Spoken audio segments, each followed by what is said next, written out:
You stupid bitch, you filthy slut! Oh, I'll teach you to fuck with me!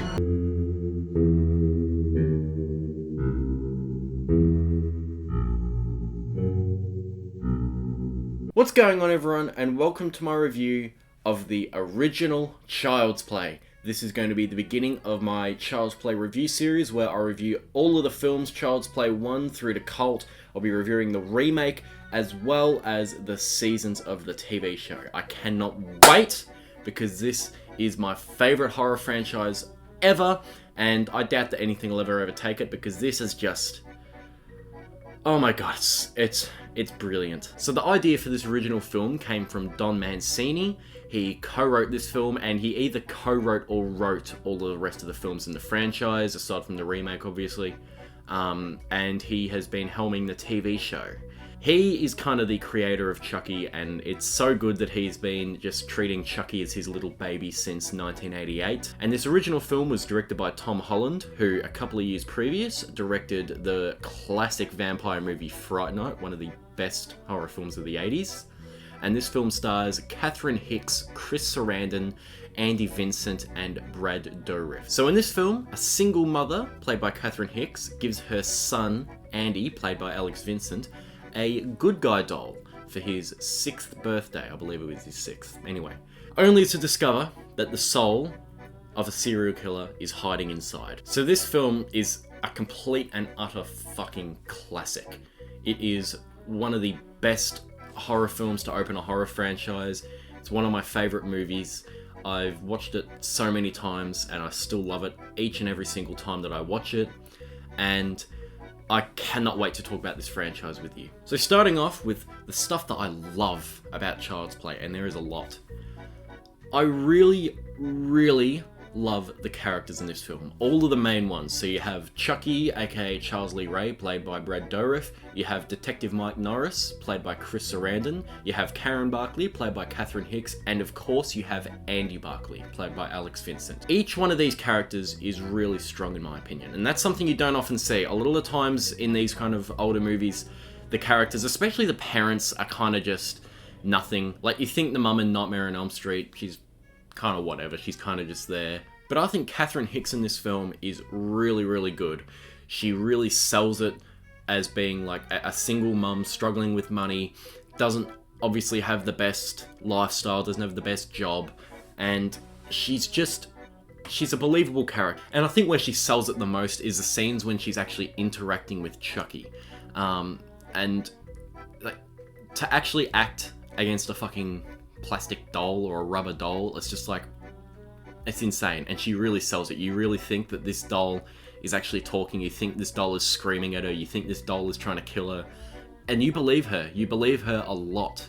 And I think she does great in the role. Chris Sarandon as Detective Mike, I really love. I think he's a bit almost unintentionally funny with how kind of dry and deadpan he delivers his lines, but he delivers them perfectly.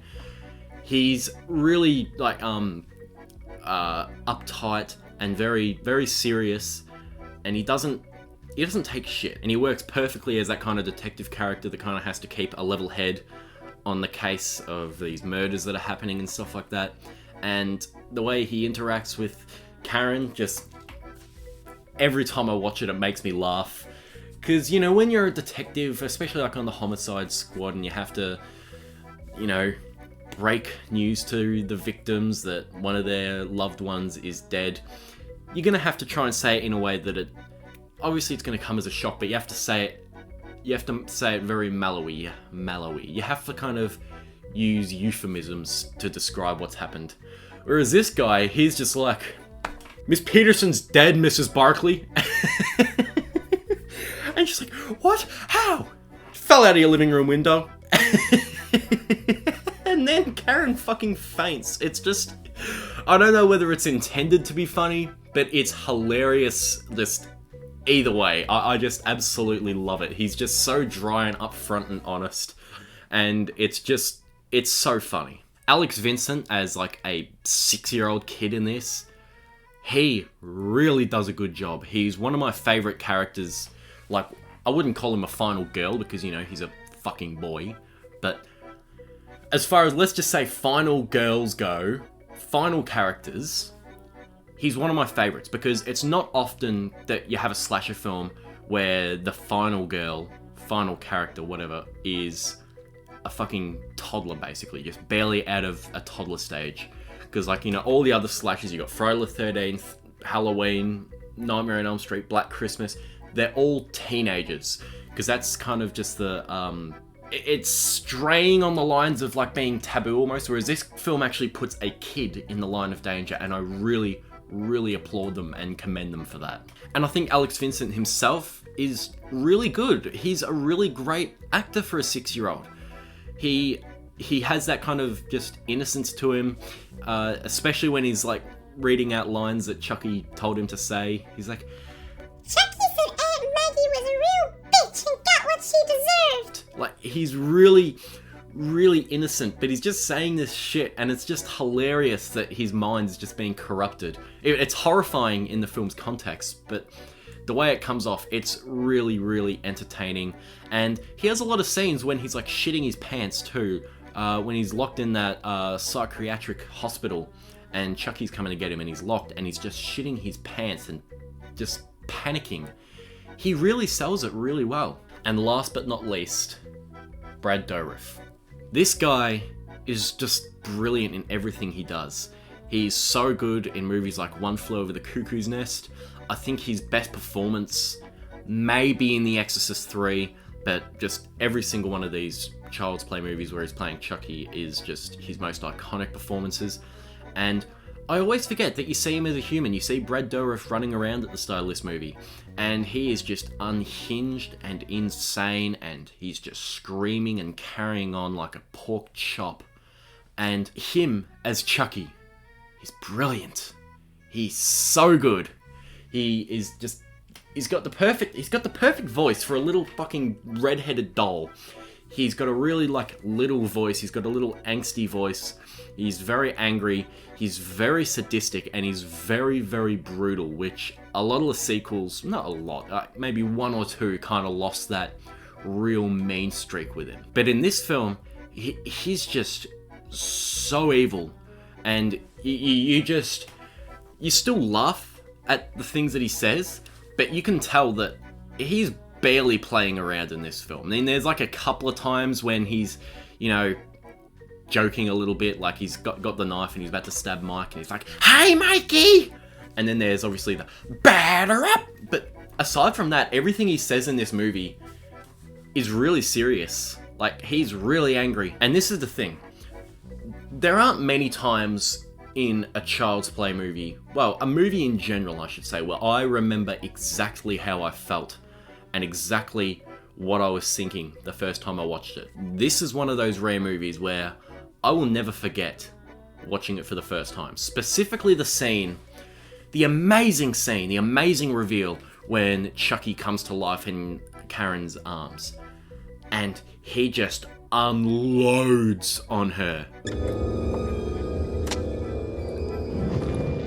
I said talk to me, damn it, or else I'm gonna throw you in the fire! You stupid bitch! You filthy slut! Did you fuck with me?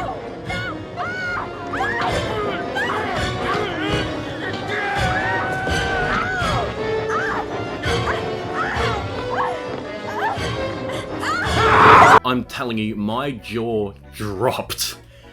That is an insanely good reveal for a villain. It's just one of my favorite reveals of all time. It is hilarious. It is horrible. It is so just disgusting. It is just bonkers, and I love it. The directing in this film is really, really good. Tom Holland knows what he's doing. As much as he kind of fucked the script up, which I'll talk about a bit later, he knows what he's doing behind the camera. He knows how to play out slow and suspenseful scenes. A scene that just precedes that initial reveal when the batteries drop out of the box and she opens up Chucky's latch. That is a really chilling reveal. And just the close-up on Chucky's face as he like turns around and says, "Hi, I'm Chucky." Like, it's really suspenseful and really well crafted. There's also a lot of other scenes, for example, when Mike is getting attacked by Chucky in the car. He does a great job at showing just enough of the doll that you buy it. Like, they could have very easily just had like some little doll hands come out from behind and start strangling him. But you see enough of Chucky to see that he's actually doing it and like he's ripping him back and shit. But it's never too much to the point that it's like, oh, that's very clearly just an animatronic, or that's very clearly just a midget in a suit. It's really well done, and that's another thing, is when they actually do use body doubles, I think for the most part it looks pretty good. I know some people think it hasn't aged well, but there are scenes when they literally built the set of the apartment like 30% bigger than the original set, just so that they could have a midget and be in like, the size could correlate with the size of the doll could correlate with the actual size of the guy playing it. I think it was Ed Gale. It's really, really good stuff, because you watch it and you don't realise that the apartment has been built like, you know, that slight bit bigger to fit the size of Ed Gale. And I just think it's so well done. You don't look at it and think, oh my god, there's something off about that. And I just think it's really well done how much care was put into this movie. Also, the animatronics of Chucky himself, top notch. The scene when he goes and visits Dr. I can't remember his name, Dr. Death, I think was that his name? Let me check. Yeah, I was right, Dr. Death. I thought I was being silly, but yeah, that's actually his name. But he does that and he's like, what do you think? And he's like dancing around and being a fucking wit. It looks really good, and it just hasn't aged at all. And I think that this movie is kind of revolutionary in some parts, like for doll animatronics and puppets and stuff like that. Like, you look at the behind the scenes, it's just like, wow, the amount of skill that this must have taken to get this all to look right. Because if Chucky fails, the movie fails. That's it. It looks really, really good. And another thing about this film is I think people kind of underrate how damn good of a mystery the first act is. Obviously, everyone knows now that it's Chucky the Killer Doll, and people would have known back in 1988, but it really does leave you guessing until that initial reveal. You stupid bitch! Until that point, you're kind of guessing, because it doesn't show you much, but it shows you enough to think that, is it Andy? Is Andy just a completely fucked up kid? Because there's like, you know, parts when Aunt Maggie's sitting in the living room and you see this small figure run past, and the foot tracks on the bench match Andy's shoes because he's got the same ones that Chucky has. And it's really good. It really, although you know deep down that it is just Chucky, it keeps you guessing the whole way. Also, this film with practical effects, it goes for it. There is 2 big explosions in this film. You've got the Toys R Us store, I think is what it was. You got the toy store at the start of the film that explodes when he does his Dumbala chant. And then you've got Chucky blowing up Eddie Caputo's house. It's all so well done. Like, it's real explosions, and you're looking at it and you're like, holy shit, they just blew up a house. More practical work that I think is really great is of Chucky himself. It's not the kind of thing you necessarily notice that much, but throughout the film, as he's becoming more human, the doll looks a lot more human. He gets his receding hairline, his eyes become more human and dark, he kind of like has a bit like almost slumps over his eyes where his eyebrows are. I really like that they put that kind of attention to detail into this film. Now, as much as I do love this film, I do have some problems with it. And the first of which is something that's not really this film's fault. It's just that Chucky wasn't fully realised as an iconic killer yet. He doesn't have nearly as much to do as he does in the sequels. I really, really like the slow burn approach they take to this film, but when you have like Child's Play 2, like Chucky is just fully unleashed and unhinged, and that's the kind of film that I gravitate more towards watching, because when I watch a Child's Play film, I want to see Chucky being a little shit. So that's just a small thing that kind of bumps it down just a little bit in comparison to the other films, but it's not really this movie's fault. But my main thing that I really am not a big fan of in this film is the whole voodoo element. Now, this is stuff that Don Mancini wasn't really keen on, but Tom Holland forced him to have it in there. And I like some of it. I do like, you know, the power of almighty Dembala and stuff like that. That's all cool.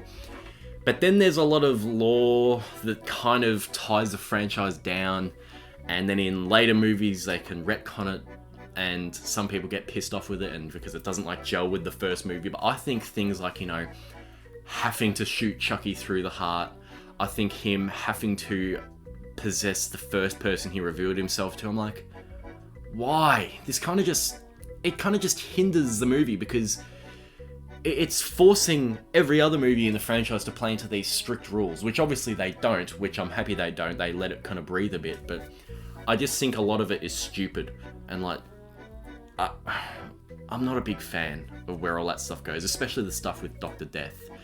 And actually having a fucking voodoo puppet of Dr. Death is just like, well, Don Mancini literally said in an interview once, he goes, well, if they can literally make voodoo puppets of people, then why doesn't Chucky just make a voodoo puppet of everyone that's fucking annoying him? I was just like, okay. Which, yeah, I think a lot of the voodoo stuff is quite silly. And I am glad that future films in the franchise didn't stick to that lore. Because when you watch movies like Cult of Chucky, the entire movie could fall apart if you're thinking, oh, well, that's stupid. Why can he possess multiple dolls now? It's just like, the first film really tied them down, and I really don't like that. But it's a small complaint in the grand scheme of things. I'm glad Don Mancini got to make it his way and not what Tom Holland forced into the script, because I know they were quite difficult to work with on set. Tom Holland in particular, I mean, they clashed a lot with this kind of shit. And that's the biggest thing holding this film down for me. But honest to God, other than that, I fucking love this film. I think it's brilliant. I watch it several times a year, to be perfectly honest with you. I think it's hilarious. I think it is quite creepy in some parts. I think the performances are all great. I think the animatronic work is brilliant. I think Chucky is just iconic. I think the concept is hilarious. I just think that they go a little too far on the voodoo shit because it doesn't quite gel with the rest of the franchise, which, you make a movie or a franchise about a killer doll, it's not that big of a deal, but it's just kind of like, why?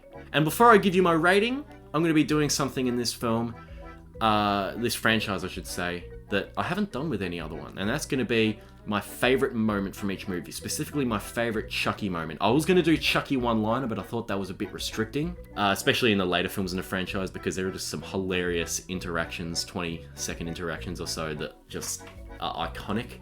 Anyway, my favourite Chucky moment from this film, it's got to be that first line when he reveals himself to Catherine Hicks. You stupid bitch, you filthy slut! Did you fuck with me? It is hilarious, it is memorable as all hell, and I will never forget it, and I absolutely love it. I'm gonna give Child's Play 4 stars. Guys, thanks for watching this quite long review of the original Child's Play. I really love this film, and I love all the sequels. Not all of the sequels, but I love the majority of the sequels, and I cannot wait to keep talking about it. And I will see you all later. Bye.